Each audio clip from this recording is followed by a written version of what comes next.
to the Comic Binge. I am your host, Paul Herman. We got a great show here today, guys. I'm so stoked. You have no idea.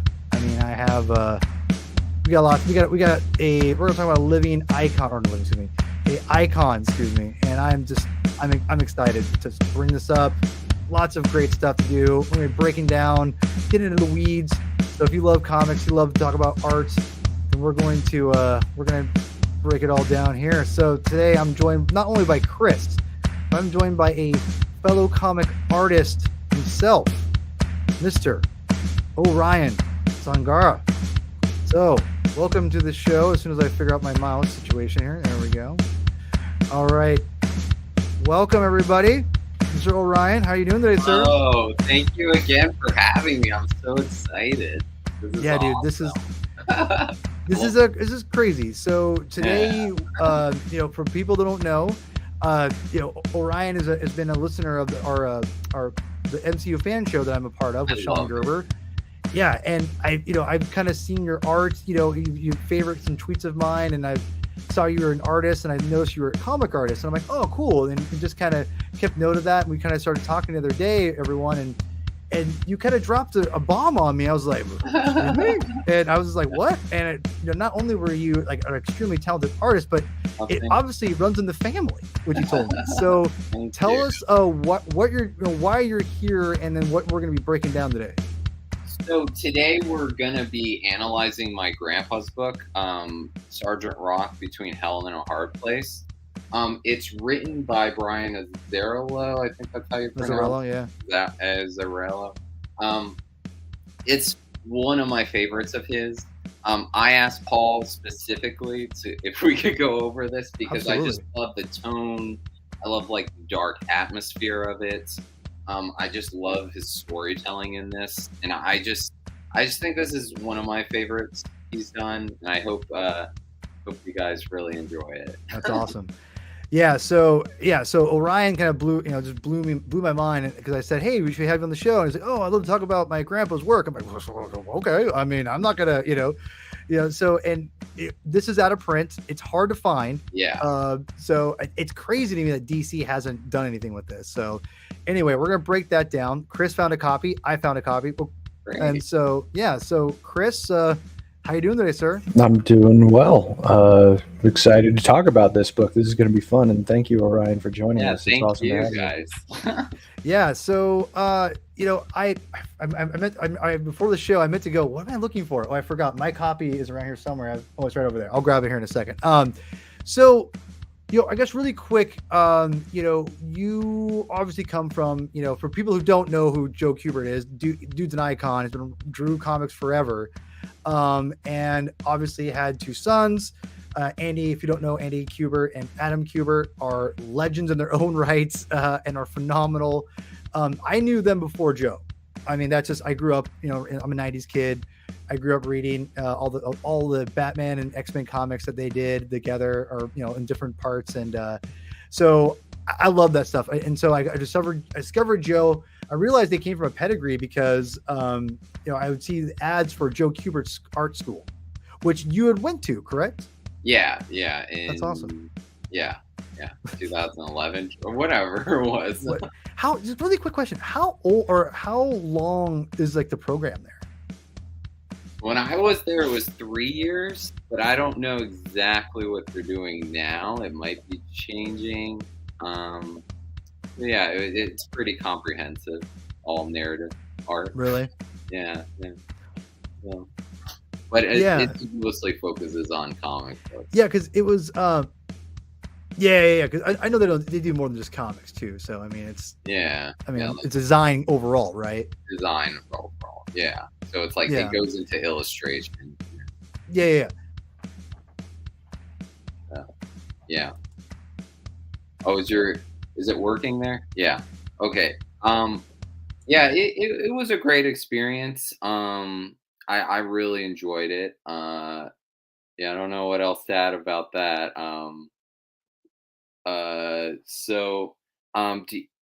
Just to go into more who I am. So I drew a graphic novel series by Jane Yolen and Adam Stempel. And in that particular series, it was more like a dark YA kind of graphic novel. And Jane Yolen, the author that I worked with, has done like tons of children's books. She's done like she had a book with she had a movie called The Devil's Arithmetic, which was made with Kristen Dunst, and so that was a really fun series to work on. And right now, I'm just working on some commission projects, and then I have a big project I'm going to do. But sorry to be a little cryptic, I can't really talk about that right now. So, Paul, are you still here? Yeah, let me throw some pages up here for that. Thank you so much. Yeah, my internet's really bad right now for whatever No reason. worries. I don't know what's going on. Sorry about that. Oh, it's beautiful. I really like just the shade of everything. Do all the pages appear in grayscale like this? Yeah. Okay. So that was like a cost thing, I think, initially, because we a lot of for this particular graphic novel series, it was sold primarily to libraries. So we had a cost-effective kind of element in that graphic novel series. But all of it is gray tone. And I think that kind of helps because it kind of had like a spooky kind of, vibe to it. Sure. Yeah. And I love horror a lot.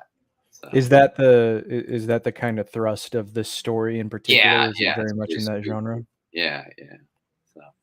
What is it about it that you find, especially just like as an artist, what is it that you find interesting about the visual language of horror when you are taking a project on? So I think it makes it very dramatic, and I think it makes it very like heightens the emotions that are already there. And I just love like, somebody like my grandpa or like an artist like Lee Weeks who uses heavy shadows to kind of direct your eye to a particular place. Like if you look at, like any of my grandpa's work, let me grab something. Especially like if you look at it in black and white, it directs your eye to specifically where you want to look.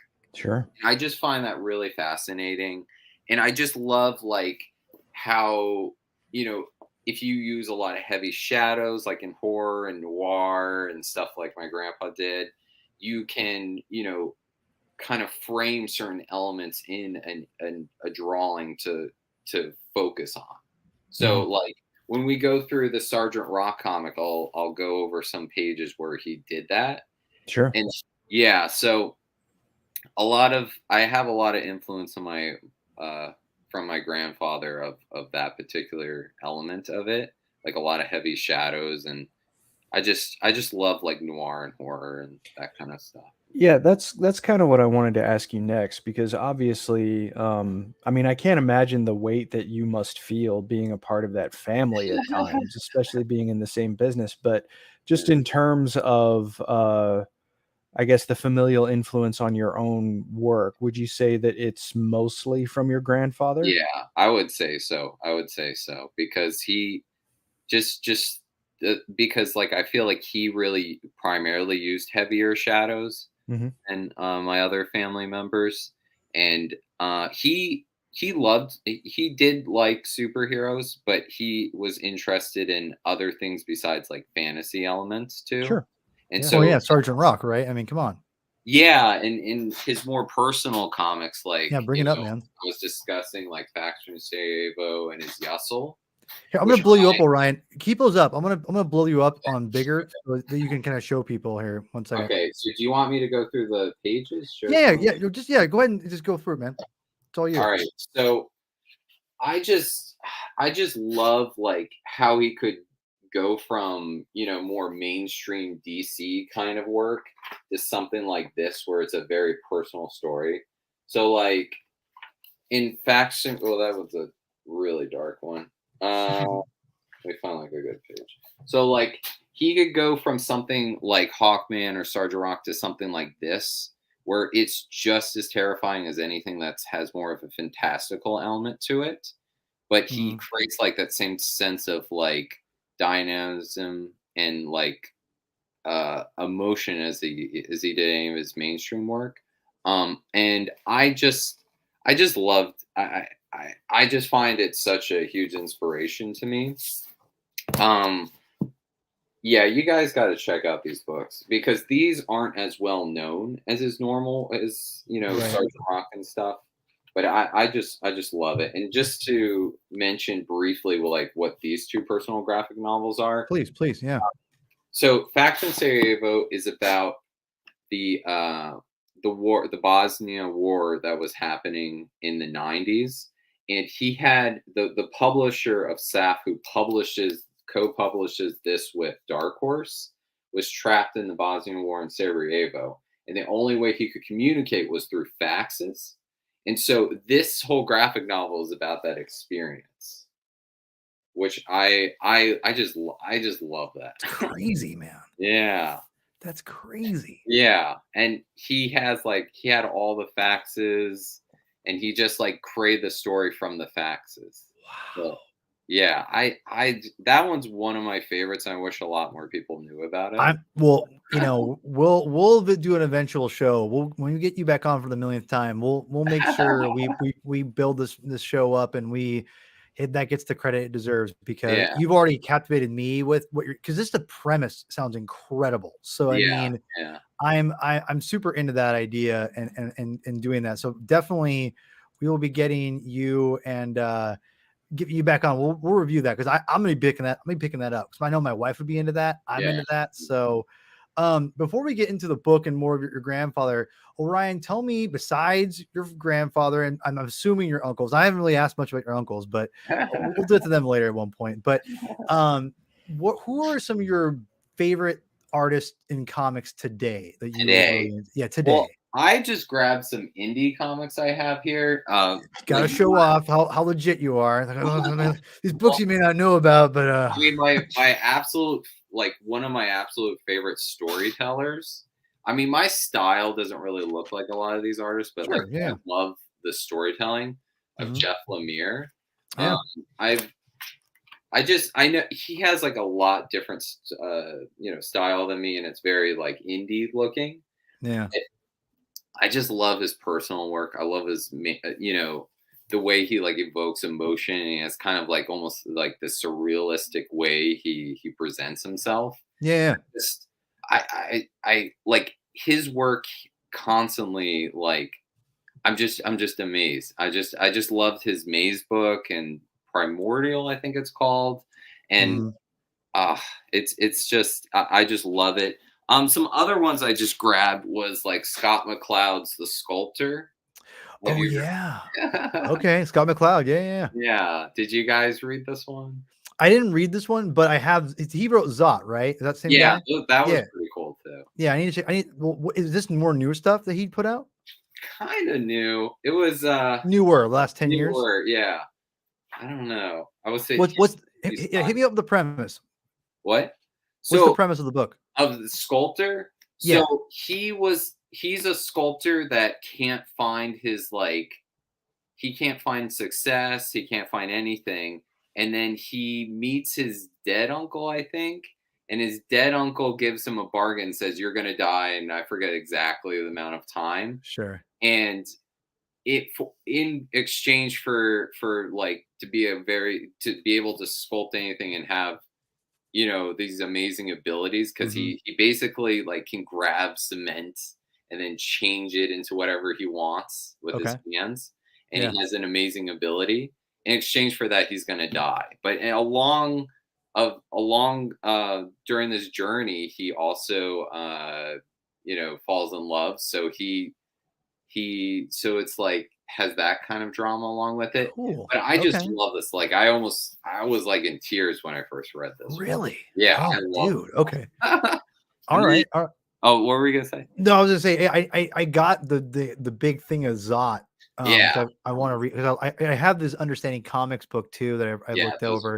It was really cool. Chris, have you read anything? He did some Superman stuff too, didn't he? Yeah, he worked on Superman Adventures, which was like the Superman animated series adjacent ongoing. But I mean, it's great. I mean, Understanding Comics was the first thing of his that I ever read, and I mean, really? it's, as far as I'm concerned, it's like the textbook to try and relate the importance of the medium to people who maybe have never even picked up a comic book in their entire life. So Totally. yeah, Totally. I respect him a lot. Absolutely. All right, Ryan. What's the other one you got? We'll move Um, on after this. Top I 3. love this one's kind of out of left field, but Laura Dean keeps on breaking up with me. Have you heard of this? No. All right. Let me one sec. See, I love this. This is great. You're bringing us books that I've never heard about. That I've already got a laundry list. I got your dad. I got Grandpa's like, millions of things to get, and then I have like this sculptor, and I have this.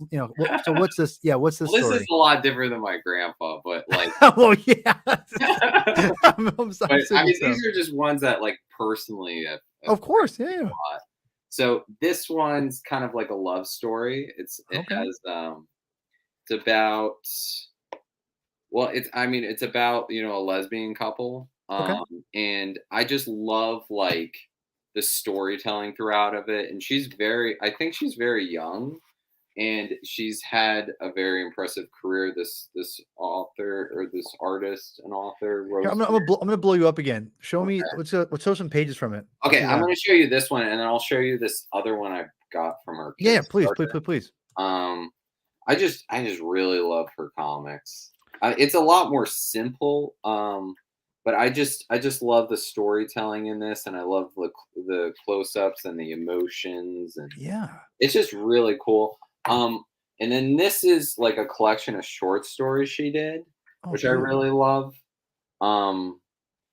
And I just find it really, really, really beautiful and fascinating. It's funny. You're talking about how it's simple. And I think that one thing that people kind of forget about, I think in comics, is I feel like you can build up towards complexity, but by being simple to build up to that climax, right? Like that's and then just a little bit you've shown me of just like the flipping through the first couple books, whatever. I could see the simplicity that you're talking about, like just like very basic layouts of like very, nothing crazy, whatever. Just very, here's the grid, here's everything, here's the whatever you want, the gutters, if you will. But then like beautiful, like, not splash page, but like the full page. I guess you call it splash page if you want, but like just the whole all black, right. The page that I saw with a palm tree, and I'm like, that looks rad. Like, you build through simplicity, you can build up complexity, and then when that happens, you drop that, and you're like, and it just lures the reader in. And that's one thing I think in comic books that especially the mainstream stuff, I think a lot of mainstream artists lose a lot of that because they're only focused on pushing out like the mainstream stuff, which is a little bit more specific of what you're trying to do. But it sucks because a lot of the artists, like, from like I think your grandfather's one of them, and obviously the Dickos and everyone else, those people were able to experiment in the medium a lot more than newer artists are. So like the one you're talking about there is she's experimenting. She's, going and building off of, whereas a lot of artists now are like, do it like this, don't do it like that. Where it's like Jack Kirby and your grandfather and, everyone else is like, I'm going to do it like this because I want to. No one's telling them no, really. Maybe Stan or whatever, Schwartz or whatever is like, no, do that, but every once in a while they pretty much have most of the freedom they had. So, but yeah, dude, I'm gonna pick all those up, man. I'm not joking. Those look rad. So, all right. So the main thing here. So, I asked you, what do you want to talk about? Because I didn't know idea you're going to bring in you're related to Joe Kubert, and 2, didn't know you'd bring in like Sgt Rock or anything like that. You brought this up, and you told me you thought it was, thank you, Chris. You thought it was going to be, this is something you thought that people need to know more of. Kind of, you talked about the other works too. This one's because it's interesting. You didn't pick the other ones. You picked this one. Why did you pick Between Hell and a Hard Place? Well, I know from your podcast, from what I listen to, you talk about a lot of like superhero, like DC kind of stuff. Sure. Yeah. So, I mean, he did work on like Hawkman, and he did work on superhero titles, but there wasn't any like specific like series that I think was that, like that close to more mainstream comics. and I just felt like this one would work the best, and I think you Okay. would like this one the best. And I just found it really, really fascinating the way he told the story. And Yeah. plus, I thought you would maybe like to go over this because they're coming out with the Sergeant Rock comic. Oh. Next month, it's Sergeant Rock versus the Evil Dead, and Bruce Campbell is writing it. So I thought that would be kind of cool for you to. No way. I love Bruce. I love me some Bruce. I thought maybe that would be kind of cool because That is cool. preamble to that. So, but Sergeant Rock is owned by DC though, right? Yeah, Like, he's a DC character. He co-created with Robert. I don't know how to pronounce his last name. That was a very good friend of his. Okay. Kanger. I'm gonna butcher it, but I think it's Coniger. I'm terrible with names. I'm terrible too, man. You're probably right, Chris. So I thought that would be cool. So that's basically my answer. I thought it would be cool. No, because you talked about because you talked about how they felt like this was kind of an underappreciated work. Yeah, it is. It is. Yeah, for sure. And and you told me it was, I saw it was written by Brian Azzarello, which he's a good writer. I don't love all his stuff, but I haven't really. I know he's gotten kind of he didn't get canceled, but he took some heat a little bit. I think. I didn't know about it. Well, Chris, maybe I'm wrong. Because he wrote the Killing Joke adaptation for DC animated films. Yes, and I think he took some heat with Bruce Timm a little bit on that movie. If I'm not mistaken. I don't know if he took. I mean, Bruce Timm hired him to do it. Well, I'm not gonna. I don't, because again, people are allowed to grow. I don't like Brian Azzarello has a much broader body of work than one misfire of an adaptation of a story that wasn't his. It wasn't just that though. It was he was again. I don't want to bring this up, I'll just say this: he had some kind of not altercation, but a little bit of a scene at the actual San Diego Comic-Con. That wasn't with Bruce Timm. That was with a fan.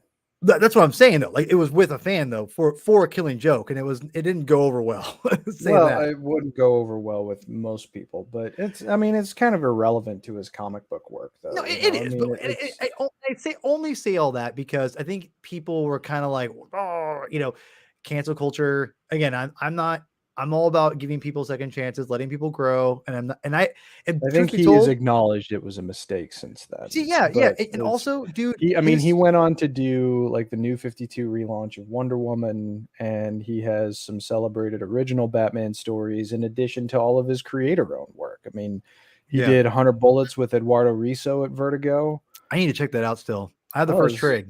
Yeah, it's very good. I mean, he knows what he's doing typically.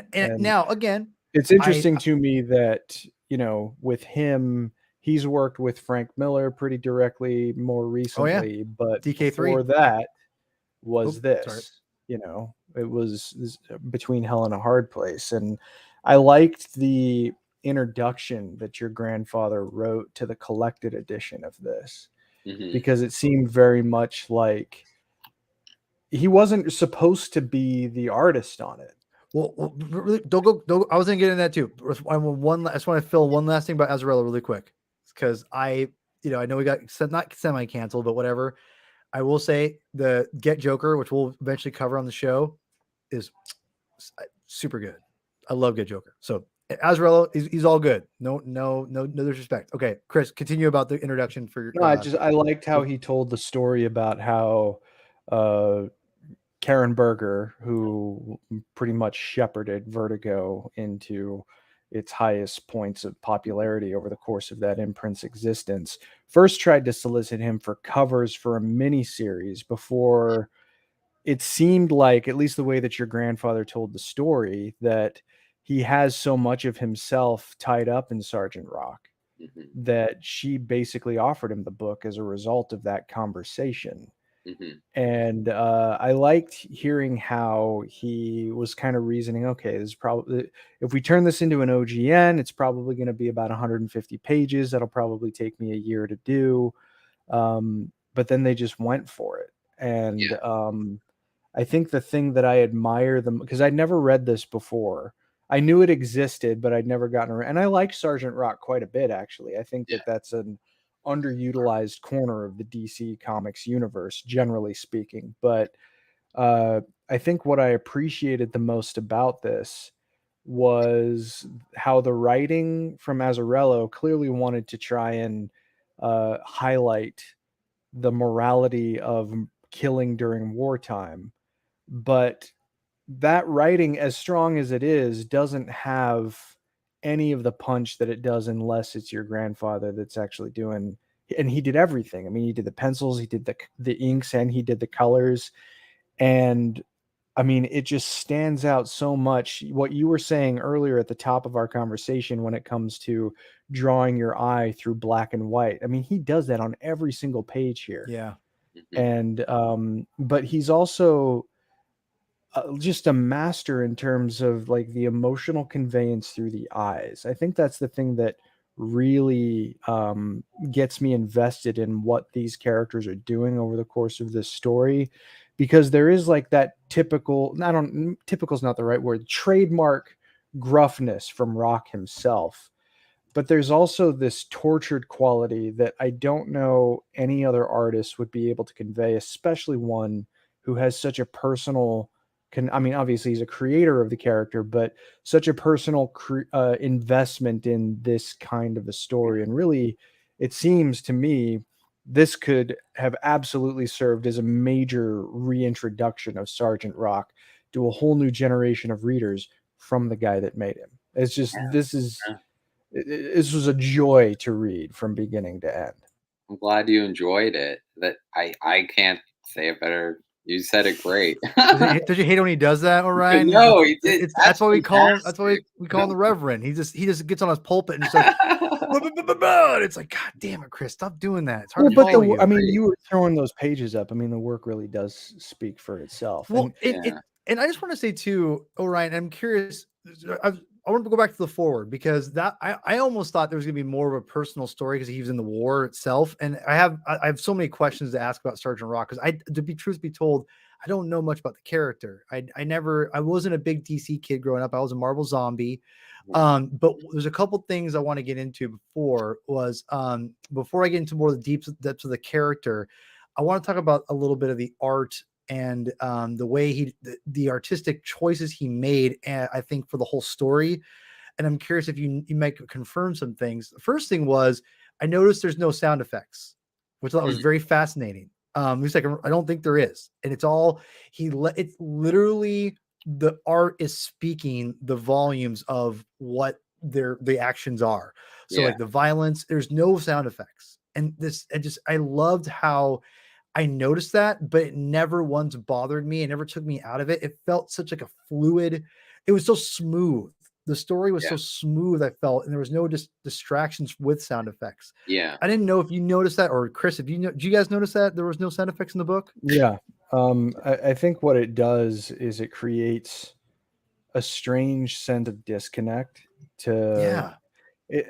I mean, really, the writing and the artwork both kind of accomplish this. I mean, I think that there is a pretty key moment that involves an explosion where there's not a sound effect, but I mean, one of the most often discussed moral casualties of any war is just like, is it right to send people who are just becoming adults to fight and die? You know, like they're just sort of developing into adults themselves, but their life's experiences are pretty minimal. And then you put them on a battlefield. I mean, you train them, of course, but there's a moment where there's a soldier named Clarence whose foot gets stuck on a landmine.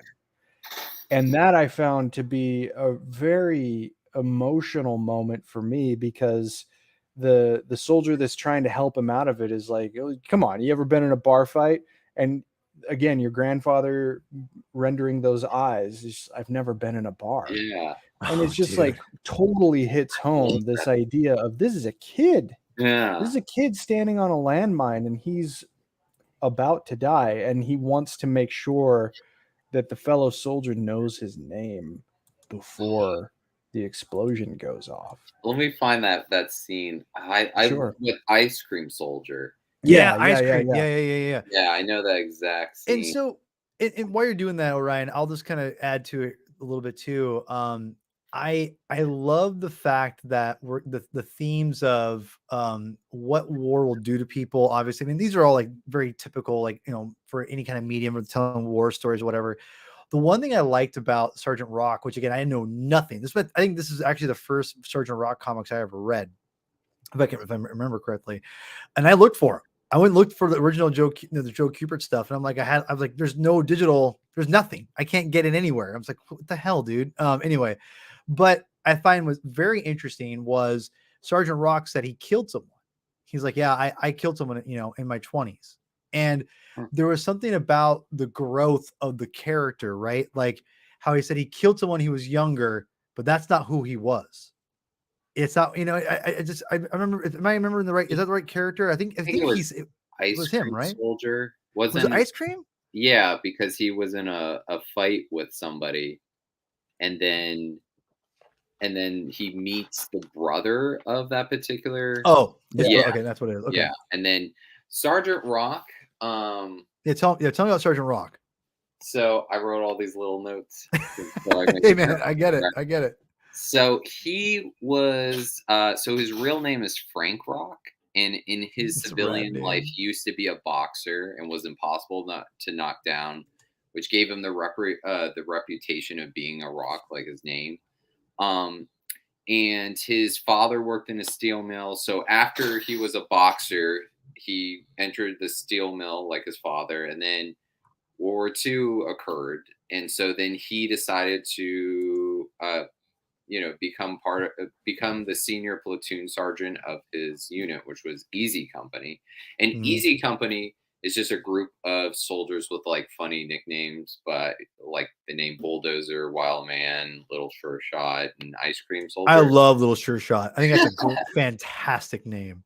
Yeah, but I just love it, and I think the reason that like a lot of people love Sergeant Rock is not just a lot of the reason is because my grandpa's art, but it's kind of the relationship between Sergeant Rock and his soldiers and their bond they have, and it's kind of like a family going through like a very difficult time. Yeah, And like any family, yeah, there's drama, there's negative things that are happening, but I think that's like with any story, that's kind of like what makes it. The story is really interesting and compelling, and you can see that by like when Bulldozer and Ice Cream Soldier kind of are at each other's throat, but towards the end of the story that there must be like some type of brotherly bond there. yeah. Oh, totally. Yeah. Yeah. I mean, Sergeant Rock, my perception of him has always been, and please correct me if I'm wrong because you're far more of an authority on it than I am. Especially like I was introduced to Sergeant Rock after I was introduced to like the Punisher when I first started sort of getting into comics. And there are some similarities between the two of them, except that the Punisher is probably psychotic, And a whereas worse Sergeant Rock character. isn't. So Like I think what I particularly enjoyed about some of the Sergeant Rock stories that I read is that he has a very clearly defined sense of morality and sticks very closely to the rules of engagement, right? Like, and the names of Easy Company, this story did a good job of sort of emphasizing you're not who you were. When you are here, you are someone else. And Exactly. you're Yeah. going to do things that maybe who you were wouldn't approve of. mhm, And the way that Sergeant Rock leads by example, because I think the story here even makes clear, like he will kill because that's his job, but he doesn't like it, and it was really, really greatly emphasized near the end of the story when he actually speaks to the Nazi lieutenant. mhm, And I mean, he says, "Well, look, you're the enemy. Like that's just who you are. Like I'm going to kill you. It's not that I want to. It's Yeah. that I have to stick up for what I believe in, and what I believe in is diametrically opposed to what you believe in." mhm, And so the strength to me for Sergeant Rock in other stories that I've read, and especially in this one, is just like he's a good man, and he just does not shy away from the necessities of war, especially when his, for all intents and purposes, his family, his new cadre of brothers are going to be put in danger. Like that's his primary responsibility. I think so. But I mean, you know, No, that's just I think so, and it kind of goes into that, with the story, like you're saying, like they kind of go like there's a scene in I think it's on page 40, I believe, where he explains, like you're saying, why he gives them funny names essentially. So there's a character in there that doesn't like his name, and then Ice Sergeant, cream, isn't it? Ice Cream Man or whatever. I think it's on page like 39, 40. It might be Grease. I don't know. It's a different Easy Company member. yeah. I Yeah, remember the moment. yeah. And so, like you're saying, Chris, he does so so the soldiers can leave their civilian lives behind, so they're able to kill Germans without bringing that sort of trauma back to their civilian life. Damn. So he's trying to protect his family. But Yeah. like most, but of course, most veterans when they come back, they are dealing with a lot of issues. But it's so nice that Sergeant Rock wants to, in some way protect his family, even in these like hellish conditions, which I find really fascinating. And that's another reason why I picked this particular graphic novel, because I just like that it goes more into the psychology as opposed to just, on the Violence. surface. Yeah, on the surface, like wartime kind of, I don't even know how to explain it. Like kind of like masculinity, kind of like Toxic masculinity, right? Well, I think it's does. Yeah. What were Like Yeah. Rock avoids that, and one of the key ways that he does, at least I thought, was that, especially in this story too, he refuses to dehumanize the enemy. Yeah. You yeah, know? And yeah. that's something that I think a lot of people. I can't really speak from the soldier's perspective, obviously, but I mean, I have been an American during wartime, and it seems like it's easy for people to dehumanize the Yeah. enemy during wartime. But Rock refuses to, Yeah. and he tries to set people straight, especially in his own company, if they start to. But he also, I know we're jumping around kind of all over the place, but I think it just speaks All to the good. strength of who he is. I mean, he also apologizes to his men for doubting them. Yeah. And I like the idea of and granted, maybe it's a little more possible because this is the DC universe, but um, that's obviously a shared reality where the strongest heroes rise to the top, right? Yeah. And Sergeant Rock kind of exemplifies everything that you want to know about an ideal soldier, right? And it's kind of universal. It doesn't necessarily just apply to World War II. It's like you want them to have that sense of responsibility over their fellow soldiers, but you also don't want them to lose themselves in a bloody conflict. Like whatever they can do to hold on to themselves. Mhm. And with Rock, it feels like hard won. Like he is holding on to it, maybe better than some other people can, but it takes some effort too. Like Yeah. he Right. still feels very human, and that certainly made this story very relatable. But again, a lot of that is because of the visual presentation here. You know, it feels like such a humanistic story, and it feels raw, which war stories should feel like. So I like how unflinching it is, and it's appropriate that it's a Vertigo book, but it also, like, it's not gratuitous either. Yeah. Like some Vertigo books can 1000%. be.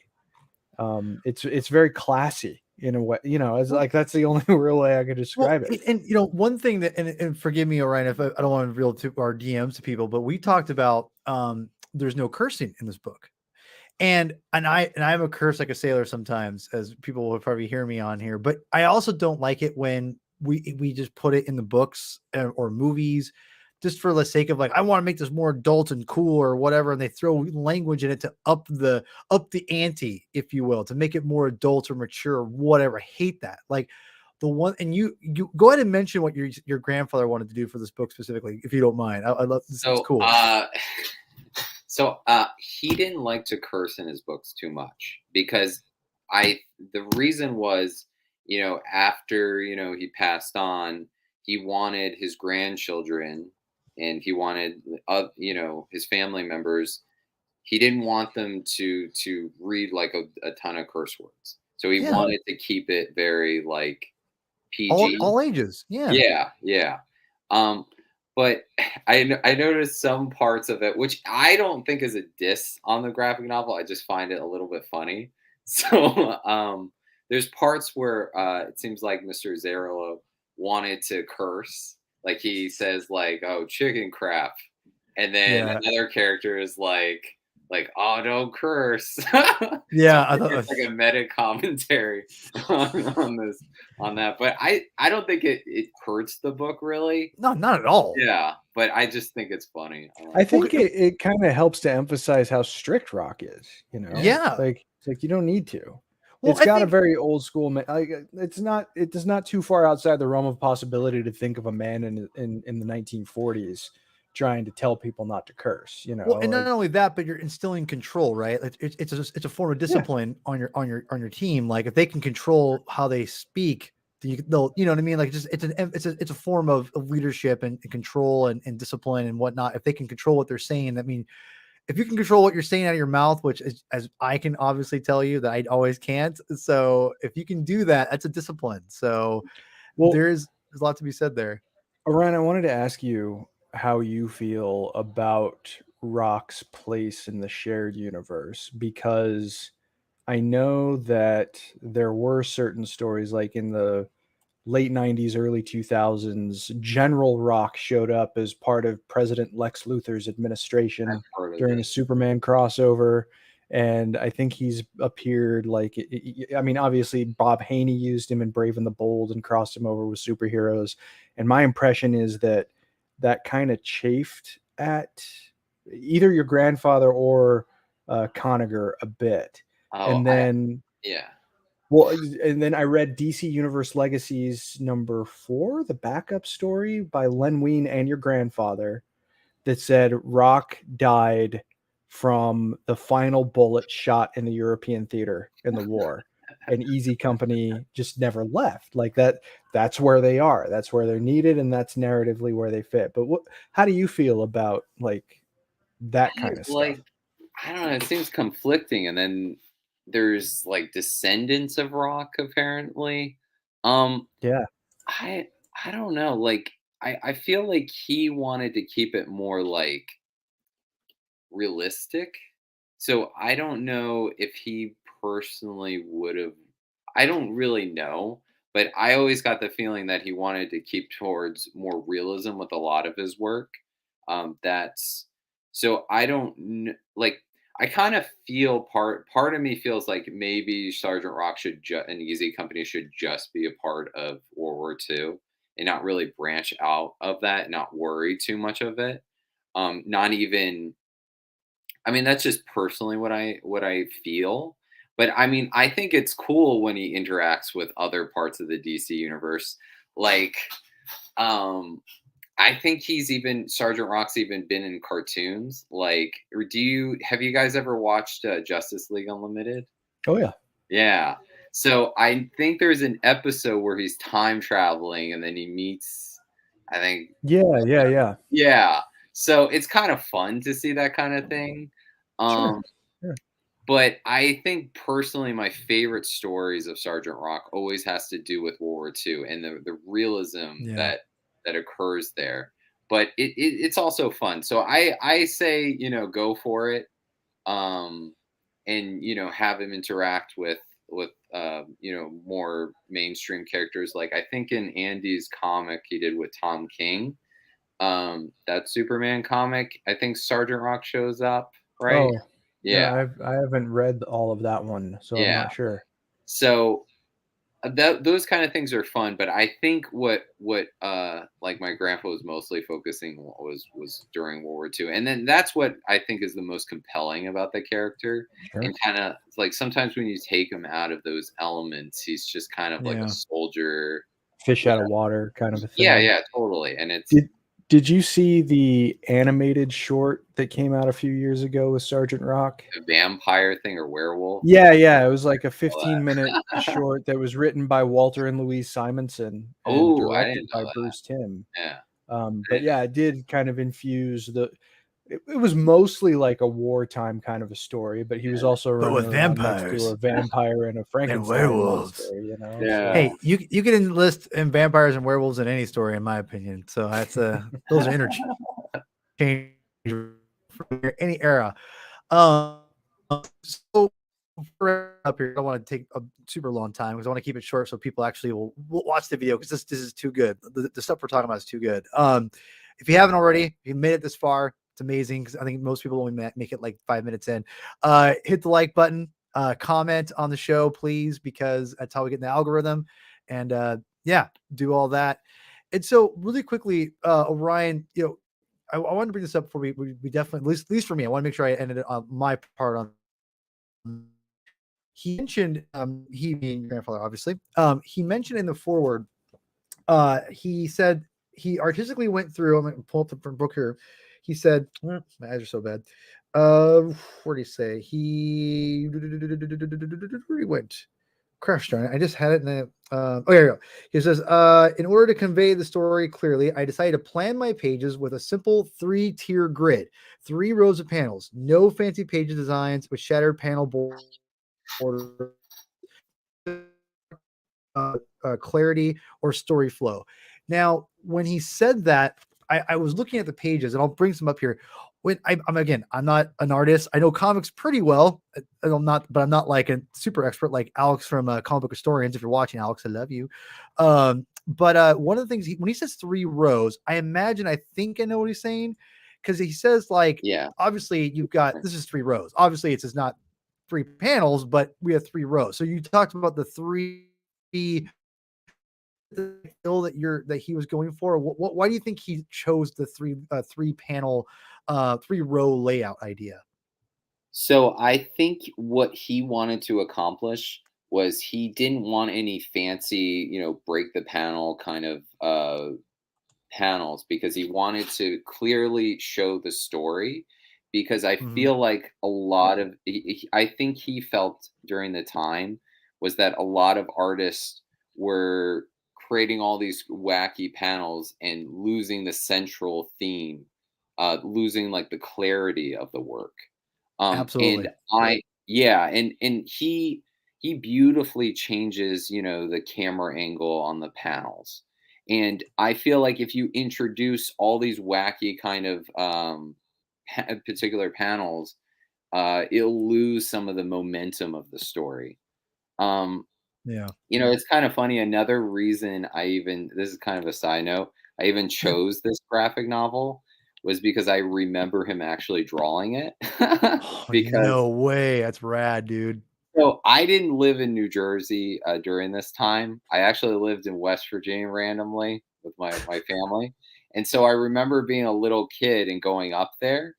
They did at the school this thing called the Saturday morning cartoons, like where kids would draw with an instructor by the name of Fernando Ruiz, who did Archie.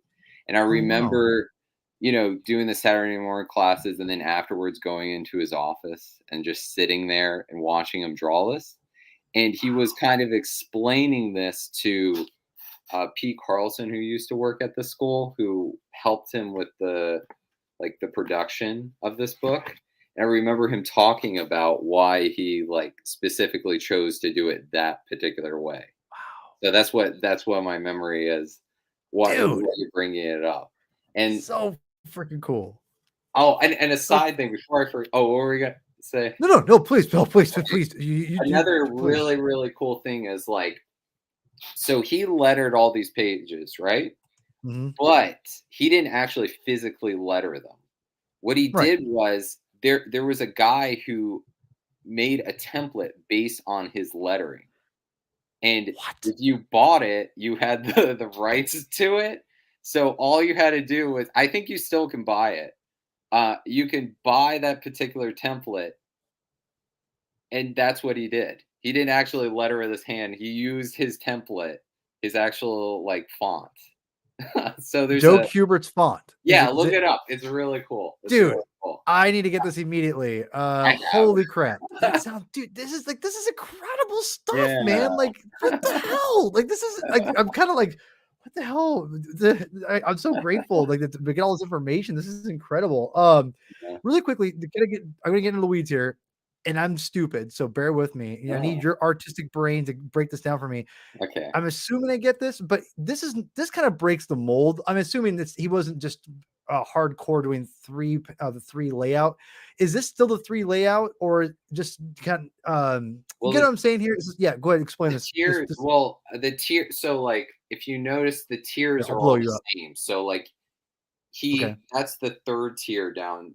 Those three panels on the bottom Yeah. are like one tier, right? Okay. Right. So throughout the whole graphic novel, he keeps to the same basic Like tier. this one. Does that make That yeah, right there. Like the three Yeah, tiers so there, right? yeah, there's some variation, but it's Okay. basically the same thing. So he makes everything a basic grid, if that makes sense. Gotcha. Oh, Yeah, that makes sense. Okay. yeah, Yeah, because when he said that, I was like, well, this isn't because I thought like because Dave Gibbons famously did the 9-panel grid yeah, yeah, for for Watchmen, and everything followed that 9-panel grid. So I thought, oh, that's what he's doing, which he pretty much did. But every once in a while, he broke the mold, if you will, mhm. and did would do what this, I mean, this is beautiful. I mean, this is gorgeous. But I mean, I'm like, well, that's not really completely it, is it? But I mean, but you're right. I mean, essentially it is. It just Little combines the variation. two, right? I mean, Yeah, I figured that's the way it was, but I want to make sure I figure that's what it was. But yeah, I love artistic decisions like that really take and because to me, it's sometimes limitations are a good thing because those limitations can push you outside of what you normally would want to do, and it forces you to do different things, think about things differently. So I almost wonder if that's a is that an idea also for him to help him like constrain the story, not constrain, but like to help him kind of narrow down how he wants to tell the story? Is that also a possibility? I think so. I think so, and I I think it's mostly for clarity, but Gotcha. he, I just I think another reason he did that was to give a sense of like a cinematic kind of almost experience. Right. Um, And if you go back to that other panel, you can kind of see it a little better. That almost looks like it could be, just a film. Yeah, Um, storyboards for a film. yeah, Exactly. yeah. And I think that's kind of the feeling was conveyed, but I don't believe I ever heard him say that. Um, Which, by the way, no sound effects on this. No, they're firing guns like crazy, and I there's no love sound. that. I love that. Yeah, me too. Because again, you're letting there because obviously, and I'll end on this and let you guys have your final says. But to go with the sound effects, Azzarello also pulled back dialogue. There's not a lot of I mean, I read this book pretty Mm, quickly, and that's not a bad thing because it's a beautifully constructed book. But Azzarello, rightfully, and I think, and obviously the letterer, they didn't want to put any sound effects. They wanted Joe's work to speak for everything, yeah, essentially. And I think they did. I think that to me was evident, and they succeeded completely. They successfully succeeded, in my opinion. I think it was fantastic the way, and to me, it shows you the strength of the medium of how.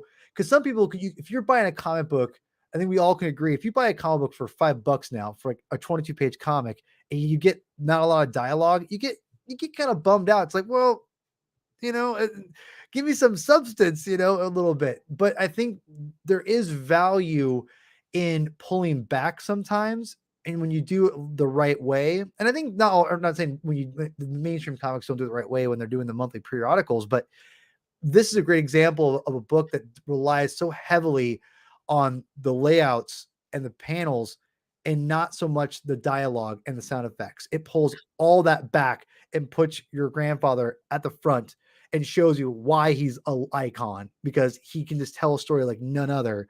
And it's incredible. So I just wanted to say that it was really, it just shows you the power of the medium of you can show, you don't have to have a lot of words and it's still great. And yeah, then, but yet you can have comic books that have lots of dialogue and they're great. So yeah, it's just to me, it shows you the flexibility, but the versatility of the yeah, medium. So anyway, it's fun to say that right yeah. now.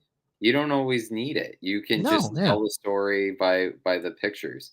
And it's just there's so much you could talk about with each individual like page, honestly. And Yeah. for any, you know, aspiring artist, you could just study all his work and like Yeah. I know like you could just, you know, I'm just pulling this one out randomly. If you Yeah. look on this page here, you can kind of like just see like I was talking to you, Paul, about this. He frames where he wants you to look. So, like for instance, later on in the story, there's this Nazi soldier about to, you know, hurt little Sure Shot. He just naturally knew, oh, I want to frame this particular figure. So what I'm going to do is have the camera kind of over the soldier's shoulder, and I Yeah. want his arm out, and I want this all in shadow. I want his arm in shadow. I want his Yeah. leg in shadow, and then I want a little bit of the frame. So your eye goes right here, and little things like that he did in a split second. And I just haven't seen many like artists do that. I mean, I think like Alex Toth maybe uses that kind of like heavy shadows. Let me I love Lee Weeks. Lee Weeks does Oh, Lee Weeks is yeah, he's so good. he does let me just grab one. Yeah, go grab it. Go grab it. Uh-oh, grabbing stuff. Lee Weeks. That was my water ball. It's cool. But this guy, have you ever heard of this book? No. So it's like an instructional book. So Okay. I cannot pronounce his name. It's Marcus Mario Mistra. Hey, you. He is I've emailed him before. He was influenced by my grandpa, and he Holy uses hand the grenade. kind of he uses that kind of same technique. Like I was talking to you, Chris, earlier, like using shadows to focus on where you look. So like my grandpa, like you know Lee Weeks, like him, he uses those type of elements to focus on where to look. And so, you know, for any aspiring artist, I would really recommend this book. I would recommend Lee Weeks' book. I would recommend my grandpa's book to kind of, you know, develop those kind of skills. And you know, it's always like a work of progress. You know, you never feel like you're.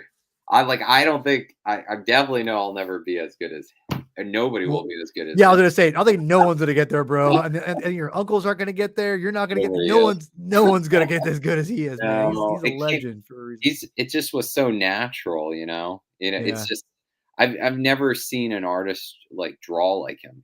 Like it's you know when I was a kid and he would draw something for me, like he would draw like I was into Pokemon, so he would draw like Pokemon. Please show me a Pokemon Joe I don't have Kubert. it right in front of me. Oh my god! Like he drew like a Machamp who has like all these arms, and he drew like boxing gloves on him. I haven't seen. Dude, you got Anyways, to like, post that stuff out, man. so what he would do was he would just draw like he would have his pen. He would just put his pen on a paper, and then draw the whole thing. Like he wouldn't rough it out, and that's how he drew. He went all in. His brain would just map out the whole thing, and then he would just ink from that point. And like I've never seen an artist do that in real life, and I would see him do it all the time. And like you know, when I draw, it's like very like most artists, it's very tedious, and you're thinking about it, and you're like layering, yeah. And he did this all like with a paper and pen, and we all have all these digital tools, and we're not, you know, we can't replicate that. Damn. Yeah. Holy moly. I know. It's just wow. And there's never been somebody like him. And no, I mean, like, yeah, and that's incredible, dude. Wow. Yeah. This is Chris. Before we wrap up, I want to make sure you guys both get any more last says. Chris, do you want to say anything before we head out? Nothing's easy company. Wow. No, I love this story. I would encourage anybody to give it a look. Like it's like I said before. I mean, it's definitely I think appropriate for Vertigo, but there is a higher degree of accessibility here. And if you've never read a Sgt. Rock story, this is a great one. I also I started. I didn't finish it today, but I started Sgt. Rock Prophecies Oh yeah, from yeah, 2006. I think that your yeah. grandfather did. He also wrote and drew that one, and I'm loving it so far. I'm 2 issues in, but no, check out more Sgt. Rock. I mean, it's an untapped corner of the DC Well, universe. I would, Chris, if DC would actually, I don't know, reprint it again. I mean, it's so worth a look. Yeah. well, it's so frustrating because I've gone on many rants about DC and how like there's so many like Batman Prey. I want that book. I want that trade right now. God damn it! And it's like $100 or It'll come back eventually. But either way, I mean, no, but like Sergeant Rock, I went to look for on DC Universe. Nothing. There's nothing. Like none Prophecies of is the on there. there's a prophecy, but that's it. I mean, like, Yes. no offense to the prophecy, but like, I want the old shit, man. I want the old. Yeah. And I think some of the Brave and the Bold stuff is on there, but that's probably not like They have pure like Sergeant these Rock. editions. Yeah, but those are out of Yeah, print now, and like those are that's pretty hard to find. yeah, But they're why was- good. Those are They're great, beautiful. and that's but I'm like, why can't we put those out again? Like, let's keep stuff in print, DC. Like, I know you guys are struggling, but maybe if you invested into like the people who love comic books, maybe people might come. I don't know. Anyway, Well, I don't I'm know. They got some other problems. They Like, got some other problems. who knows even if the guy that runs it now is going to want to keep printing stuff, right? Don't even. We don't want to go there. We Either don't. way, Orion, thank you very much for coming on and Thank you. for sharing your grandfather's legacy with us. I Seriously. mean, it's a very rich one. I can't tell you how envious I am that your grandfather has such a vast and celebrated body of work too. that you can revisit. That's a wonderful thing, and I appreciate you coming on and sharing it with us today. Yeah, thank you so much, guys. I loved it. I was honestly like amazed you even wanted me on here, Paul. Well, I Like, had no. Well, yeah, and the cool thing is, I had no idea you were. This was it. I'm like, oh, you should come on. You're an artist. I'd love to get. I love getting people on and who know the medium and can study it. Like you broke it down today, and that's why I can't wait to have you back on oh, as soon as thank possible and you. be like, let's break down more comics. Bring down your grandpa's, break down anybody's. I don't care. I mean, it was so much fun to kind of go because I want more artist perspective on the shows to get like. Again, I want people to understand that the medium is more special than just like, oh, it's guys punching each other, which I love that stuff. I love that. I love punching and kicking and I love action. Yeah. But there's a beauty of the flow of the page, of anchoring of the page. Like I was talking about Todd McFarlane the other day about how like you're a good artist and you got a great vision when your page of recap is amazing. Like, because like you have like, so it should be the most boring, mundane page of Spider-Man just on like he's perched, like that's it, and it's him thinking, and it's obviously Marvel style because Michelini is just like thought bubbling basically for like what happened in the previous issue, and Spider-Man looks so fascinating, the way he's got his legs over his head, and the way he's all perched around. I'm like, he looks incredible, and this is just a recap page. And it looks dynamic. I mean, it's 2 major panels and then like 4 panels of recap. And it looks incredible. And it's like there is such a beauty of the way the medium shows and tells stories. And I just think people just take it for granted, and that's why the binge exists, is basically I'm trying to get people to understand the medium and to love the medium and give people an equal footing and understanding, because there's things I don't know. I mean, whatever, and I want to learn with them. This is like with you. I want to learn from you. Like, teach me about comics more, man, because you know how to work better than I do. You're an artist. The comics, they live and die and breathe by the artists. The writers like me, we have ideas, but you guys have to execute it or whatever. So, but yeah, man, thank you so much. This was a blast. I'm definitely gonna beg you to come on back on again. So just know you're coming back. Well, hopefully I did a good job. I was a little nervous at first. So didn't even notice, bro. Didn't even notice. You were fantastic. You're a pro. You're a pro, man. You got this. You got this interview it. stuff down. So I'm going to put in the description the stuff where we can find your work at, your great work. And I'm going to make sure people know, because this stuff is legit, guys. This is not just some like average comic book artist. Like he's got skills, yo. It's in the family. It's legit. Like, this is good stuff. And I just want to stress like that. That's gorgeous, man. That's no joke right there. seriously. So I'm gonna put in the description where they can get your books at. Where can people find you on Twitter, all that social media stuff, man? It's just my name, so it's just Orion Zangara. Sweet. Yeah, simple. Hey man, I wish there is an advantage of having a unique name, because you could just be all socials, just be that, you don't have to worry about anything. When you're like Paul Herman, you have to compete with 5 million Germans with my name. So it's just the way it goes. But dude, Orion, thank you so much for coming on. And yeah, we'll trust me, you're gonna be coming on somewhat regular basis. So just I know you got a bright future ahead of you, obviously, and you've got obviously between personally and professionally. I don't want to reveal too much, but You can if you want. all right, you have you're a child coming. Yeah. It's exciting, man. So when is she due?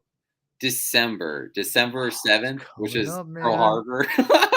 Oh man, The day that will live next to me. oh dude, it's as you're in good company, because you said you're gonna have a daughter, right? Is it a girl? Yeah, so it's kind of funny. So like my name, Orion is like Dark Side Sun, and Yeah. Rigel, that's going to be my daughter, that's a comic book name, because Marvel has this alien race called Rigelians. I don't know if have you ever heard of it? Wait, are those You the heard of ones? it, Chris? Wait, Oh, Well, right. I mean, Rigel, because Rigel is it's an actual star. So yeah, in Orion's constellation. yeah, Right. yeah, and so Rigelians, yeah, they exist in the Marvel universe Oh, and you've heard of it. in the Star Trek universe. Yeah. Yeah. Oh my All God, right. that's amazing. You actually know. All the people I've told that to, they had no idea what that was. I think are the right if I'm again, maybe I'm just projecting on this, because we read it recently for our Shang-Chi story for but isn't that what are the alien race that like is associated with Fing Fang Foom that like John Byrne did? I I think want so. I think I know it has something to do with Shang-Chi. so yeah, so I think what it is those are the guys who have they're like they're the race that has like the rings or whatever, like they're part of the rings that they come from, at least the original rings, and then Fing Fang Foom is kind of connected with them. I read the original. Tana Nile is a Rigelian, and she's a Lee Kirby creation. She showed up in. I could be wrong. Hey, 4. I'm not. I'm wrong all the time. So anyway, but anyway, congratulations, man. You're in Thanks, good company man. with 2 other girl dads. So Yeah. I mean, Very you true. got Awesome. we got your back if you ever need any help. As far as advice, for bad advice, you could say from my perspective.